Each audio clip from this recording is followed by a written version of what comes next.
Kay tagal na hinintay ng Army Worldwide ang pagbabalik ng BTS.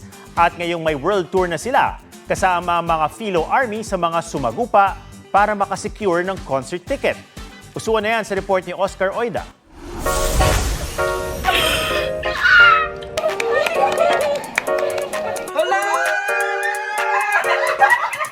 Nakuha ko na ba? Nakuha ko na ba, guys? Laban sila sa pag-aabang. Hindi nga lang yan para sa resulta ng bar exam o ng announcement ng mga nanalo sa raffle. Pero parang ganoon na rin ang feeling ng libo-libong army na nakuha sa tiyagaang pagbili ng tickets para sa inaabangang BTS World Tour. Tiyagaan talaga dahil sa labanan ng tickets, it's you and me against the world. Ang Filipino Army na si Raymart Enrico, pang 170,000 sa online queue. Sa punto raw na yun, di na pwedeng maging choosy. Kahit anong seat, papatusin. Nakuha ko na ba, guys?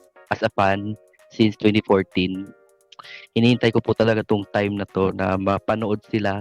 At matapos ang halos 3 oras na paghihintay, ticket secured. See you BTS sa Goyang Stadium sa South Korea. Hindi lang taga-Philippines yung kalaban mo, parang buong mundo yung kalaban mo that time.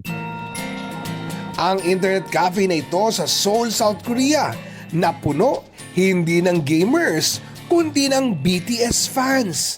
Kasamang sumakses ang Pinay na si Joan Marie. Seems like a big dream come true and I'm really happy and excited about that. Kasama ang Pilipinas sa World Tour sa 2027. 3 taon din ang hinintay ng Army para makita ang OT7 sa isang concert stage. Matapos ang kanilang mandatory military enlistments. Oscar Oida, nagbabalita para sa GMA Integrated News.